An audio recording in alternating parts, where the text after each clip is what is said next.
নমস্কার, আজকাল পরশু অনুষ্ঠানে সবাইকে অনেক অনেক স্বাগত জানাচ্ছি এবং আমাদের এই অনুষ্ঠান যাকে ঘিরে তার অভ্যর্থ প্রতিকার প্রতিবিধানে মানুষ উপকার পান। আমি একটু আগেই না দেখছিলাম যে আমাদের সোশ্যাল সাইটে অর্থাৎ ডিজিটাল মিডিয়াতেও তার পপুলারিটি কতটা, তার কারণ প্রচুর মানুষ তার গাইডেন্সগুলো শোনেন, দেখেন এবং সেগুলো আপনারা প্রত্যেকেই জানেন যে শেয়ার্ড হয় এবং ওনার প্রচুর প্রচুর এরকম এক একটা রিলস শেয়ার হয় আমাদের এই চ্যানেলের ডিজিটালের প্ল্যাটফর্ম থেকেও। তো কেন হয় তার কারণ একটাই হচ্ছে সঠিকভাবে গাইড করা। যে মানুষ সঠিক গাইড করেন সে মানুষের দ্বারাই সফলতা দেওয়া সম্ভব এবং তার দ্বারা সফলতা দেওয়া সম্ভব। বিশেষ করে আজকে খুব গুরুত্বপূর্ণ বিষয়ের উপরেও তিনি আজকে বলবেন যে 2026 সাল যাচ্ছে, ফাল্গুনী নক্ষত্রে কেতুর প্রবেশ, 3টি রাশির কিন্তু ভাগ্য ঘুরবে। নিশ্চয়ই জানতে ইচ্ছে করছে কার কার রাশি থাকছে তার মধ্যে। অবশ্যই অনন্যাদি অনেক অনেক স্বাগত তোমাকে অনুষ্ঠানে আসার জন্য। এই যে ফাল্গুনী নক্ষত্রে 2026-এ প্রবেশ করছে, আর এই প্রবেশ করার ফলে কেতুর নক্ষত্রে তাতে কি হবে যে মেষ, ধনু, কন্যা এই 3টি রাশির ভালো যাবে, ভালো যাবে। আর সেটা 27শে মার্চ পর্যন্ত। একটা বছর না না, 27শে মার্চ 27শে মার্চ পর্যন্ত থাকবে। আচ্ছা, আর এই থাকার ফলে অনেকটাই থাকবে। আর এই থাকার ফলে কেতু কি আধ্যাত্মিকতার কারক, কেতু বৈভবের কারক, কেতুর ভ্রম, ভুলে যাওয়া, ভুল কাজ করা, এইগুলোর কারক কেতু। আর সেই জন্য যাদের কেতু ভালো থাকবে, কেতুটা ভালো থাকতে হবে, হ্যাঁ, হলেই তো হলো না। তো ভালো যদি থাকে তারা কিন্তু এই সময় মেষ রাশি যাদের, তাদেরও এই সময় ভালো ফল পাবে। তারা কি ভালো ফল পাবে না, পুরনো আটকে থাকা কাজ, যে কাজ এতদিন ধরে হচ্ছিল না সেই কাজটা তার হয়ে যাবে। হ্যাঁ, ভ্রমণ করতে চাইছিল, হচ্ছিল না, হয়ে যাবে। হ্যাঁ, তারপরে প্রতিযোগিতামূলক পরীক্ষা দেবে যারা, তাদের ক্ষেত্রে হয়ে যাবে। মানে এই রকম নানা ধরনের কাজ তারা ভালো ফল পেয়ে যাবে। আবার দেখো কন্যা রাশি যারা, তাদের ক্ষেত্রেও কিন্তু এই ধরনের নানা কাজ তারা পেয়ে যাবে, মানে পজিটিভ দিক, সব পজিটিভ দিক আসবে। কাজেই সেই পজিটিভটার দিকটার জন্যই আমাকে কি করতে হবে, আমাকে আগে দেখিয়ে নিতে হবে যে আমার ছকের মধ্যে সেই গ্রহটা কি শুভ অবস্থায় আছে না অশুভ অবস্থায় আছে। যদি অশুভ অবস্থায় থাকে তাহলে আমি সেই শুভ ফলটা সেইভাবে পাবো না। এবার তখন হয়তো কেউ বলে অনন্যা তো বলেছিল, কই আমি তো পেলাম না। কিন্তু তোমার গ্রহটা কি শুভ ছিল সেটা দেখতে হবে, সেটা তোমাকে দেখতে হবে। মানে একটা বিচার দেখুন খুব সহজে একটা করা যায় বিচার, তাহলে তো যে কেউ বই পড়েই বিচার করে দিত, অত সহজ নয়। এত মানুষ দেখার অভিজ্ঞতা এবং ছক বিশ্লেষণের অভিজ্ঞতা দিয়ে অনন্যাদি কিন্তু সঠিক বিচার করেই প্রতিকার প্রতিবিধান করেন। আজকে দেখো অনন্যাদি, তুমি এই যে ফাল্গুনী নক্ষত্রে এই যে কেতুর প্রবেশে তুমি বলছো 3টি রাশি, দেখো মেষ রাশি এমনিতেই টেনশনে, তার কারণ যেহেতু 7.5 চলছে, সেখানে তাদের একটা আনন্দের জায়গা তৈরি হলো, অন্তত কিছুটা এই 7.5-এর মধ্যে তারা ভালো ফল পাবে। এক্স্যাক্টলি এই কটা সময় আর কি, 27শে মার্চ পর্যন্ত তারা ভালো পাবে, 29শে মার্চ পর্যন্ত তারা ভালো ফল পাবে। হ্যাঁ, তো এটাও একটা শুভ। একদম। আপনাদের বলে রাখি অনন্যাদি কিন্তু লাইভ অনুষ্ঠানে রয়েছেন, সরাসরি কথা বলতে আপনারা ফোন করুন, আপনাদের যা জিজ্ঞাসা আমাদের সরাসরি ফোন নাম্বার 6292242341, 6292242342, এই দুটি নাম্বারে এই মুহূর্তে অনন্যাদের সঙ্গে কথা বলতে ফোন করতে পারেন। দেখো আমরা অনেক সময় ভাবে আমার তো দিন ভালো যাবে, তাই আমি বসে থাকি গালে হাত দিই। যে শুয়ে থাকে, যেটা সবসময় একটা বলো যে শুয়ে থাকে তার ভাগ্য শুয়ে থাকে, যে ঘুমিয়ে থাকবে তার ভাগ্যও ঘুমিয়ে থাকবে। দেখো এই যে আমি আজকে এসেছি, একটু দেরিও হয়ে গেছে, আজকে যে রাস্তা দিয়ে আছি সেই রাস্তাটা এবার রাস্তা তৈরি হচ্ছে, আমাকে বাধ্য হয়ে ঘুরে আসতে হলো। তাহলে আমি যদি ভাবতাম না আমার দেরি হয়ে গেছে আমি চলে যাই, তাহলে এই যেটুকু অনুষ্ঠানটা হতো না।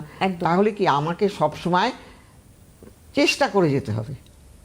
আমি যদি চেষ্টা না করি, আমি তাহলে তো নিজের মনকেও বুঝ দিতে পারবো না। তাহলে আমি তখন ভাববো চেষ্টা করিনি তাই হয়তো হয়নি। তাহলে আমি চেষ্টা করি। বাহ, এটা একটা খুব ভালো পজিটিভ দিক যে আমি তো আগে লড়াই করি, তারপর হ্যাঁ, তারপরে দেখো জয় পরাজয় ভালো মন্দ সবই আছে। একটা ক্লাসে পড়াশোনা করে কেউ ফার্স্ট হয়, কেউ সেকেন্ড হয়, কেউ থার্ড হয়, কেউ পাস করে, কেউ আবার ফেলও করে, কেউ ব্যাকও পায়। তাহলে আমি যদি পড়াশোনাটাই না করলাম তারপরে তো তাহলে কি করে আমার আশা করবো ওই জায়গাটা। একদমই তাতে আমাকে পড়াশোনাটা করতে হবে, ঠিক তেমনি আমাকে কাজটাও করতে হবে। আমি যে কাজের জন্য যা করব সেই কাজটা আমাকে করতে হবে, সোজা কথা। দেখো নয়, তোমাকে একটা কথা বলি, তুমি যেমন এটা কোনো এই যে সামনেই একটা অমাবস্যা গেল, তুমি কিছু না কিছু ভাবে সেই দিনগুলোকে গুরুত্ব দাও। আবার আসছে সামনে আসছে ওই তোমার শিবরাত্রি, হ্যাঁ, সুতরাং এই যে দিনগুলোর একটা পাওয়ারফুল দিন, একটা আমরা বলি। মাহাত্ম্য আছে বিশাল বিশাল। সেখানটায় প্রতিকার প্রতিবিধান, ধরো যে কোনো রকম কারো বিয়ের সমস্যা হচ্ছে বা কারো ক্যারিয়ারের সমস্যা হচ্ছে, এডুকেশনের সমস্যা হচ্ছে, আর্থিক সমস্যা হচ্ছে, এই যে যোগগুলোতে যখন তুমি কাজ করাচ্ছ তাহলে নিশ্চয়ই সেটা এফেক্টিভ হয়। সেটা আরো বেশিভাবে মানে এফেক্ট দেয়। হ্যাঁ, একটা শুভ জিনিসের ভালো জিনিস যে কাজটা করতে পারবে, একটা খারাপ সময়টা সেই কাজটা কি হয় কখনো তাই সেই জন্য শুভ ফলে শুভ সময় শুভ কাজ করলে নিশ্চয়ই তার ভালো ফল পাওয়া যায়। তাই বা যে করে, অনেকে তো নেগলিজেন্সি করে, কেউ হয়তো বলে না ঠেকে শেখে, কেউ মানে ঠকে শেখে। ঠিক এইবার বলেছো, ঠেকে শেখে একটা ঠকে ঠকে শেখে। শেখে, কিন্তু আমি কেন সেই জায়গাটায় যাব?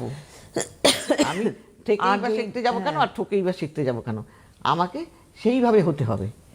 তাহলে আমরা হই আর না যেখানে তো ধরো তুমি গাইড করে দিচ্ছ, আজকে যেমন বললে যে এই তোমার কেতুর যে প্রবেশ ফাল্গুনী নক্ষত্রে, সেখানে 3টে রাশি তুমি স্পেসিফিক্যালি বললে যে এই 3টে রাশির ক্ষেত্রে ভালো যাবে, এবং তারা অন্তত তো বুঝে গেল যে আমার এই রাশির আমি এই রাশির অধিকারী বা জাতক বা জাতিকা, আমার কিন্তু এটা সময় ভালো যাবে। এবার আমি তোমায় বলি, আমার সময় ভালো যাবে, কিন্তু সেটাকে আরো স্টে করানোর জন্য বা ওই 29শে মার্চ পর্যন্ত স্ট্রং করার জন্য আমাকে নিশ্চয়ই কোনো কাজ করাতে হবে। হ্যাঁ, অবশ্যই কাজ করাতে হবে। সেই কেতুর ধরো কেতুর দেবতা হলো ধূমাবতী।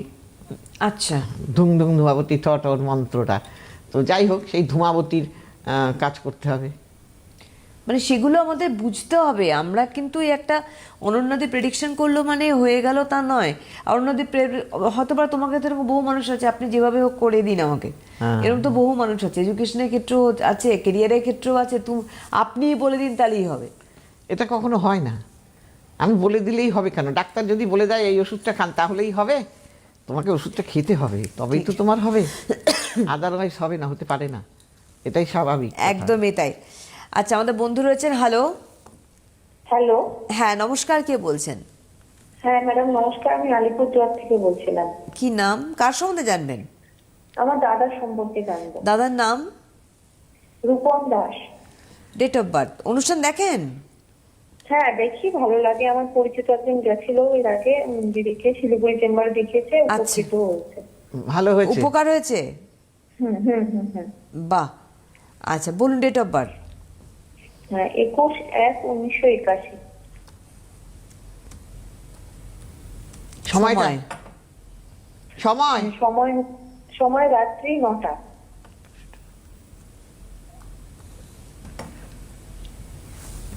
কোথায় জন্মস্থান? জলপাইগুড়ি। আচ্ছা, আপনি আলিপুরদুয়ার থেকে বলছেন তাই না? হুম হুম হুম। এই সিংহ লগ্ন, কর্কট রাশি আপনার জানা আছে? হ্যাঁ জানি, ব্যাস, ঠিক আছে, জানা। লাইনে থাকুন, এবার আমি বলবো একটা একটা করে।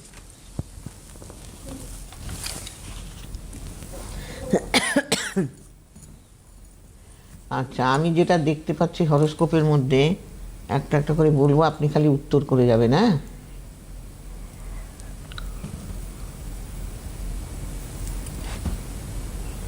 দাঁড়ান, উনি ছক দেখে আপনাকে বলছেন। আপনি তো একটু অনুষ্ঠান ধরে থাকবেন, হ্যাঁ? অনুষ্ঠান নিশ্চয়ই দেখেন, আপনি ওনার ধারা জানেন অনুষ্ঠানের, ওনাকে বলতে হয় না। অনুষ্ঠান জানি।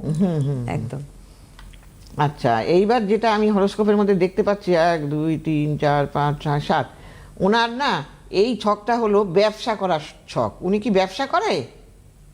হ্যাঁ ব্যবসায় করে, কিন্তু আচ্ছা, ব্যবসাটা কিন্তু ব্যবসা ভালো যাবে না দিদি, আপনি বলবেন কি? আমি দেখতে পাচ্ছি ব্যবসাটা ভালো যাচ্ছে না, তাই তো? হুম হুম হুম।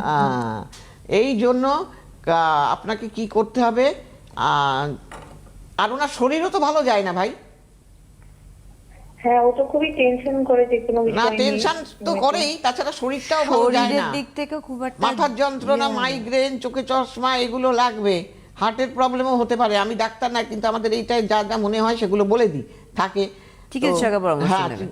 তো যাই হোক, আপনি এখানে কি করবেন, যেই কারণে এটা হচ্ছে, ব্যবসাটা ভালো যাচ্ছে না, হ্যাঁ, আপনি একটু কাউকে দেখিয়ে নেবেন, দেখিয়ে নিয়ে তবে আপনি ব্যবসাটা করুন। কারণ ওনার অর্থকারক গ্রহ সে শুভ অবস্থায় নেই, সে রাহুর দ্বারা আক্রান্ত। হ্যাঁ, অর্থকারক গ্রহ রাহুর দ্বারা আক্রান্ত হওয়ার জন্য আপনার স্বামী অর্থটাও হাতে ধরে রাখতে পারে না, যেটুকুও পায় সেটাও বেরিয়ে যায়। তাই ভুল কি? না ঠিক? না ঠিক। মানে অর্থ বেরিয়ে যায়, জমাতে পারেন না, তাই তো? ম্যাডাম এখন বিজনেসটা একদমই চলছে না, বলেই তো দিলাম এ তো অলরেডি উনি না, বললেন। এই ব্যবসা চলছে না তো, বললামই তো যে এর কি ব্যবসার জায়গা কোনো খুব উপায় রয়েছে? এই ব্যবসাতে উপায় রয়েছে না অন্য ব্যবসায় সুইচ করতে পারেন? ও তো অন্য জায়গায় মানে জবেরও চেষ্টা করছে, সেটাও হচ্ছে না। সেটাও হচ্ছে না, হবেটা কোথার থেকে? হ্যাঁ, সমস্যা আছে বলছো তো ছকে না? ছকেই তো সমস্যা রয়েছে। মানে যেটাতেই হাত দেবো ওটাতেই সেটাই problem খারাপ। হবে। হ্যাঁ, ছকেরই যা দেখা যাচ্ছে। হ্যাঁ, কারণ কর্মকারক গ্রহ শুক্র, সেই শুক্র বৃহস্পতির ঘরে শত্রু গৃহে গিয়ে বসে আছে। হ্যাঁ, কাজেই আপনি ইমিডিয়েট কাউকে দেখান দিদি, নালে ওনার ম্যাডাম আরেকটা কোশ্চেন ছিল আমার। হ্যাঁ। আমরা না বিয়ের জন্য, ওর বয়সটাও তো মোটামুটি হয়ে গেছে, বিয়ের জন্য চেষ্টা করছি। ও বিয়েটাও মুশকিল। বিয়ের শোনো, ব্যবসা এবং বিয়ে একই মালিক। হ্যাঁ, হ্যাঁ, তাহলে সেই মালিক আর ওই ঘরে কিন্তু নেই। আর বিয়ের ঘর খালি থাকলে আমি সব সময় বলি বিয়ে কিছুতেই হতে দিতে চায় না।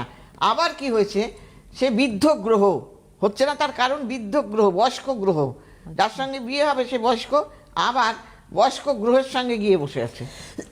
ওই জন্য দ্রুত হচ্ছে না, বিয়েটা হচ্ছে না Slow হয়ে কিছুতেই। গেছে। হ্যাঁ, তিনটে কারণে বিয়েটা আপনার হচ্ছে না। আপনি ইমিডিয়েট আর দেরি করবেন না, তারপরে কিন্তু আর হওয়া মুশকিল। হ্যাঁ, কারণ অনেকটা টাইম হ্যাঁ, অনেক time হয়ে গেছে তো। সুতরাং আমার মনে হয় এই আপনি প্রয়োজন হলে যোগাযোগ করে নিতে পারেন, তার কারণ যত ফেলে রাখবেন তত আলটিমেটলি ফোনই হবে, আর কাজের কিছু লাভ কাজ হবে না। সুতরাং যাই হোক, আপনি শুনতে থাকুন। ধন্যবাদ জানাই আপনাকে। আপনি আলিপুরদুয়ার থেকেও ফোন করেছিলেন, প্রত্যেকেই জানেন দিদি চেম্বার থাকে বিভিন্ন জায়গায়। প্রথমত বলে রাখি যে 25শে জানুয়ারি আসানসোল, 26 দুর্গাপুর, 30শে জানুয়ারি গড়িয়াহাট, 2রা ফেব্রুয়ারি, 2nd ফেব্রুয়ারি শ্যামবাজার, তারপরে হচ্ছে 2রা ফেব্রুয়ারি হাওড়া, 5ই ফেব্রুয়ারি বহরমপুর, 6ই ফেব্রুয়ারি কৃষ্ণনগর, 9ই ফেব্রুয়ারি শেওড়াফুলি। প্রত্যেকটি যে চেম্বার বললাম, বুকিং নাম্বার একটাই যাচ্ছে, কনফিউজ হওয়ার কিছু নেই। এই বুকিং নাম্বারই আপনাদের বুকিং করতে হবে। এখানে তোমাকে একটা ছোট্ট করে বলি, যেন অনেক দূরে থাকে, ধরো আসতে পারছেন না চেম্বারে অফলাইনে, তাদের তো অনলাইন ফেসিলিটি তুমি দিয়ে রেখেছো। 100% আমার কাছে প্রচুর অনলাইনে সব রেমিডিও নিচ্ছে, অনলাইনে দেখাচ্ছেও তারা।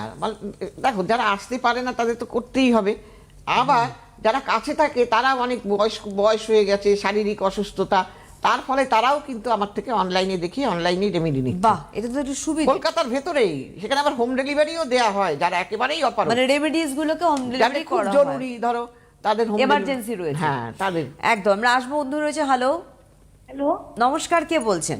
নমস্কার। আমি হাওড়া থেকে, শিবপুর থেকে বলছি। হাওড়া শিবপুর থেকে কার সম্বন্ধে জানবেন? আমার মেয়ের সম্বন্ধে জানবো। মেয়ের কি নাম? মেয়ে উজ্জয়িনী ভট্টাচার্য। উজ্জয়ন। অনুষ্ঠান দেখেন অনন্যাদির, না আজকে হঠাৎ পেয়ে গেলেন? না, আজকে পেয়ে গেলাম, চেষ্টা করি কিন্তু পাই না। তার মানে মানে আপনি অনুষ্ঠান দেখেন তো? সেটি হ্যাঁ হ্যাঁ হ্যাঁ, দেখি। কেমন লাগে ওনার অনুষ্ঠান? ভীষণ ভালো লাগে।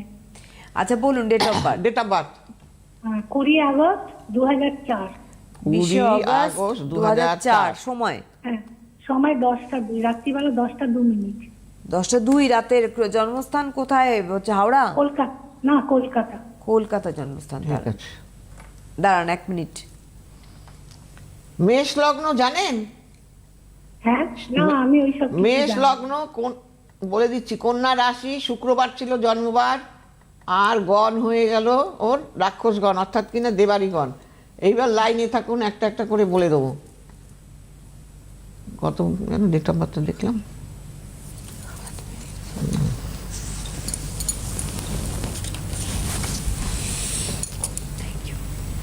আচ্ছা যেটা দেখতে পাচ্ছি এই ছক কিন্তু এই যে পড়াশোনা করেছে এর কিন্তু সায়েন্সের পড়াশোনা নয়, যেটা দেখতে পাচ্ছি ছকের মধ্যে আর্টসের খুব সম্ভব। আর্টস? হ্যাঁ, ও কমার্স নিয়ে পড়ছে। ওই তো আর্টস না হয় কমার্স, সায়েন্স না, আমি বললাম তো, তাই তো? হ্যাঁ হ্যাঁ। আচ্ছা, দেখতে পাচ্ছি সেটাই চকের মধ্যে। আপনার মেয়ে লম্বা টম্বা, দেখতেও বেশ ভালো, খুব স্ট্রেট কাট কথা বলে, স্বাধীন চেতা মহিলা, তাই তো? হ্যাঁ, কিন্তু ওর কি না, ও কি স্বাধীন চেতা? আগে এগুলো বলুন। আমার না না না না না না, স্বাধীন চেতা বলতে কি, ও নিজে যেটা ভালো মনে করে। মানে উগ্র না, মানে উগ্র নিজের কথা বলিনি। ডিসিশন নিতে পারে। হ্যাঁ হ্যাঁ। তাহলে তাই সেই তো কথাটা বলছি। ভুল বুঝবেন না, মিনিংসটা একটু বুঝবেন। হ্যাঁ, এবং ও লোকের পর উপকার করতে খুব ভালোবাসে, মা বাবাকে নিয়ে থাকতে ভালোবাসেন, নিজের পায়ে দাঁড়াতে চায়, এবং ওর চাকরি করার একটা প্রবণতা আছে ওর মধ্যে, বুঝতে পেরেছেন? ওর চাকরি হবে, কিন্তু মনের মতো নয়। আর এই মনের মতো ওর মাথা কিন্তু গরম, চট করে রেগে যায়। এই মনের মতো চাকরি পাওয়ার জন্য আপনাকে ইমিডিয়েট কোথাও যোগাযোগ করবেন। দেখুন, একটা মানুষের যার যোগ্যতা, তার চাইতে যদি সে অনুপযুক্ত চাকরি পায়, তখন কি তার ভালো লাগে? ডেফিনেটলি না। সেই কারণে আপনি বলুন, শুনুন, ওর হাতে সরকারি চাকরি আছে ওর। এই প্রশ্ন খুব ভয়ঙ্কর প্রশ্ন। সরকারি চাকরি নিয়ে এখন খবরের শিরোনামে সরকারি চাকরি, এরকম ভাবে আপনি আপনারা যোগাযোগ করে নেবেন। আরে ও নিজের ক্ষমতায় দাঁড়াতে পারবে, ভালো চাকরি করতে উনি পারবে। তো বলছেন যে কেরিয়ার কিন্তু তৈরি তার হবে। জন্য সেই তৈরিটা, আমার ভালো জায়গায় জমি আছে, আমি যদি বাড়ি না করি, ধরো আমি বেড়ার ঘরের একটা বাড়ি করি, তাহলে সেটা কি ভালো হলো? দোষ তো আমার। তাহলে সেখানে আমাকে তো সেই জায়গাটা তৈরি করতে হবে। আপনি ইমিডিয়েট যোগাযোগ করুন, না হলে ও ভালো জিনিসটাই পাবে। এই দেখুন, এই আপনার প্রশ্নের উত্তরে যেটা অনন্যাদি বললেন, এই কথাটাই বললাম যে অনন্যাদি বলেন যে যে তুমি ঘুমালে গ্রহ ঘুমিয়ে যাবে। মানে তোমার ভাগ্য রয়েছে, চাকরি রয়েছে, ওনার আপনার মেয়ের কেরিয়ার রয়েছে, কিন্তু আপনি ভাবলেন যে অনন্যাদি বললেন কেরিয়ার রয়েছে, ব্যাস হয়ে গেল। ওভাবে হবে না তো। যেখানটা সমস্যা গ্রহগত, সেই জায়গাটা সমাধানের জায়গায় আসতেই হবে, নাহলে কিসের প্রতিকার হবে না। এর অর্থের জায়গা ভালো নেই, আর অর্থের জায়গা ভালো না থাকলে কি করে তার ভালো চাকরি হবে? চাকরিটা তো করবে কিসের জন্য? অর্থ পাওয়ার জন্য তো। তাহলে সেই অর্থের জায়গা ভালো নেই। তাই ইমিডিয়েট আপনি যেভাবেই পারেন এই জায়গাগুলো ঠিক করুন, যান। অনেক অনেক ধন্যবাদ জানাই। একটা কথা আমি আবারও বলবো অনন্যাদি, সেটা শিবরাত্রির সামনে এই জায়গাটাকে কি করে ইউটিলাইজ করবে? এই যে শিবরাত্রি, দেবাদিদেব মহাদেব কিন্তু আমাদের তন্ত্রের সৃষ্টি করেছিলেন। হ্যাঁ, তাহলে সেই দিনটা এই ধরনের কাজগুলো গ্রহ সংস্কারের জন্য, হ্যাঁ, নানা রকমের কাজ হতে পারে সেখানে, মানে খুব পাওয়ারফুল। সেই সময় দেখো, হ্যাঁ, তোমার মানুষ, আমরা মৃত্যুর হাত থেকে রেহাই পেতে পারি। মৃত্যু মানে কি মরে যাওয়া সেটা নয়। আমি আর্থিক মৃত্যু আমার একটা মৃত্যু, হ্যাঁ, কারাবাস একটা মৃত্যু, হ্যাঁ, মানসিক মৃত্যু একটা মৃত্যু, তার শারীরিক মৃত্যু একটা মৃত্যু। তাহলে এই সকল নানা রকম মৃত্যুর হাত থেকে রেহাই দিতে পারে কিন্তু এই মহাদেবের পুজো, মানে এই শিবরাত্রিতে। এবং এই সময় দেখো, ওই আমাদের আগে আই থিঙ্ক আগের ফোনটা ওই রূপক, ওনার সম্বন্ধে যে জানলাম যে এতটা বয়স হয়ে গেছে, ওনার বিয়ে হচ্ছে না, সেই জায়গায় দাঁড়িয়েও প্রতিকার প্রতিবেদন এস্টাবলিশমেন্ট। আমি 54 বছরের মেয়ের বিয়ে দিচ্ছি, 53 বছরের মেয়ের বিয়ে দিচ্ছি, 45 বছরের মেয়ে দিয়েছি, নিগ্রোর চাইতেও কালো তাকে বিয়ে দিয়ে দিয়েছি। তাহলে সেটা যদি সম্ভব, তাহলে আমি বলি না, আমি বললাম একে কি করে বিয়ে দেবো এইরকম কালো। আমি আমার পাশে একটা ঘটক আছে, তাকে আমি বললাম কি ভাই তুমি এটা করে দাও, কিছু লাগলে আমি দিয়ে দেবো তোমাকে, তোমাকে টাকা দেবো। এইটা একটা অনন্যাদি স্পেশাল বিষয়। হ্যাঁ, অনন্যাদি কিন্তু নিজের থেকে অনেক কিছু করেন। হ্যাঁ, তা বলে কি নমস্কার দিদি, আমাকে এইটা বলবেন না, এই আমার দ্বারা সম্ভব না। তারপরে আমি তারপরে ঠাকুরের নামে আমি বললাম যা করে দি মা, তুমি দেখবে, করে দাও ওর বিয়েটা। বিশ্বাস করবে না, এত ভালো জায়গায় বিয়ে হলো। আমার বাড়িতে যে কাজ করে সে এসে বলো কি দিদি আমি ওকে চিনি, আপনি করেছেন। আমি কি করেছি? আমি বলে কি আপনার বাড়িতে এসেছিল না, ওর ভালো জায়গায় বিয়ে হয়ে গেছে দিদি। বাহ, এই যে বড় বিষয় যে তুমি যে উদ্দেশ্যে কাজটা করছো, আর কি জ্যোতিষ জগতের সঙ্গে দীর্ঘ বছর যুক্ত, তুমি যে উদ্দেশ্যে প্রতিকার করো, সেই প্রতিকারটা যখন কাজ করে তখনই তোমার সাকসেস। হ্যাঁ, অবশ্যই। এবং মানুষ বসে থাকে তোমার জন্য। আজকে দেখো, একটা ছেলে একটা মেয়ে পড়াশোনায় অমনোযোগী, সেই জায়গায় তোমার কাছে গিয়ে তারা শান্ত হয়ে যাচ্ছে। এসে তার বাড়ির লোকেরা বলে যায়, বলে দিদি শুধু এই জন্য এসছি বলতে আপনাকে। আমি কি বলতে এসছেন? আমার ছেলে ভালো হয়ে গেছে। এই যে শুনি কথাটা, আমি আবার বলি কি ডবল দেবেন, কিন্তু যা দিয়ে প্রতিকার করেছেন তার ডবল দিয়ে যাবেন। একজনে সে বলছে দিদি আপনার ওখানে যাব। আমার কেন? আমার ছেলে তো ভালো হয়ে গেছে, আপনি ডবল চেয়েছিলেন, সেইটা দিতে যাবেন। স্যার ছাড়ুন, এ কি কথা? আমি এমনি বলেছি, মজা করে বলেছি। আসলে তা না, এটা একটা কি বলতো মনের আনন্দ। আজ অনন্যাদি মানেই হচ্ছে সফলতা, অনন্যাদি মানেই হচ্ছে নিজের জীবনকে প্রতিষ্ঠিত করা, এবং বিয়ে থেকে শুরু করে যে কোনো সমস্যার সমাধান। আজকের হাতে সময় নেই, আপনাদের বলে রাখি আবারও, একেবারেই কিন্তু আসানসোলে 25 তারিখ দেখা হবে ওনার সঙ্গে, তার সঙ্গে 26শে দুর্গাপুর, 30 গড়িয়াহাট, 2 তারিখ শ্যামবাজার, 7 তারিখ হাওড়া, এবং তার আগে 5 তারিখ বহরমপুর, 6 কৃষ্ণনগর, 9 কিন্তু শেওড়াফুলি। অনেক অনলাইন কিন্তু যোগাযোগ রয়েছে, আপনারা করুন। অনেক ধন্যবাদ তোমাকে, ধন্যবাদ আপনাদের জানাই। সবাই ভালো থাকবেন, নমস্কার। সুখবর, আপনাদের প্রিয় জ্যোতিষী অনন্যাদি এখন অনলাইনে কনসালটেন্সি করছেন, আর ঘরে বসে পেয়ে যাবেন প্রয়োজনীয় প্রতিকার ভারতবর্ষের যে কোনো প্রান্তে। Online consultancy number 7596853615। অনন্যাদি সব সময় আপনাদের সাথে, আপনাদের পাশে।